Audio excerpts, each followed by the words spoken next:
So Jesus resolutely set out for Jerusalem, and as they were walking along, a man said to him, "I will follow you wherever you go." Jesus replied, "Foxes have holes and birds of the air have nests, but the Son of Man has no place to lay his head." He said to another man, "Follow me." But the man said, "Lord, let me first go and bury my father." Jesus said to the man, "Let the dead bury their own dead. But you go and proclaim the kingdom of God." Still another man said, "I will follow you, Lord, but first let me go back and say goodbye to my family." Jesus replied, "No one who puts his hand to the plow and looks back is fit for service in the kingdom of God." So the first guy that comes along, he comes as a volunteer, promising to follow Jesus. It's a bold promise.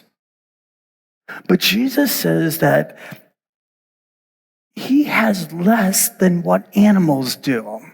He doesn't even have a home. He doesn't even have a place to lay his head. So Jesus is basically saying to him, it's great that you want to follow me. It's great that you're seeking after me. That it's great that you're volunteering to be with me. But are you willing to give up everything? Even your home to be my follower?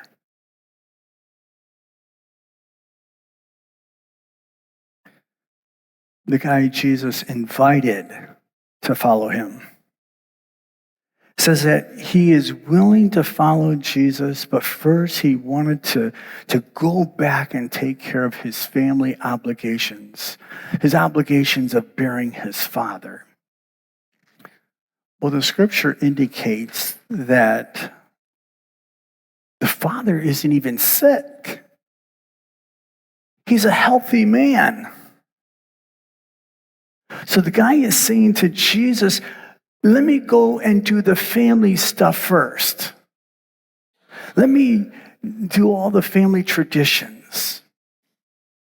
And when the patriarch of the family dies, then I'll come and follow you.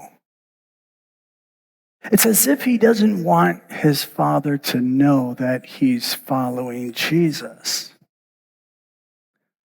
So Jesus says, let someone who is spiritually dead bury the spiritually dead.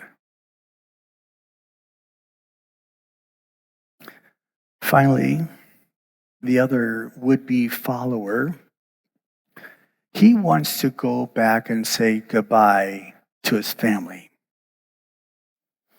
Doesn't seem like an unreasonable request, does it?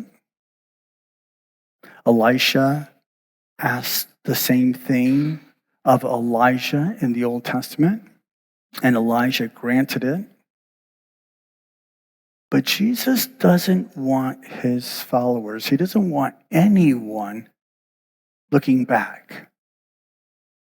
Looking back leaves one open to distraction and the influence of others.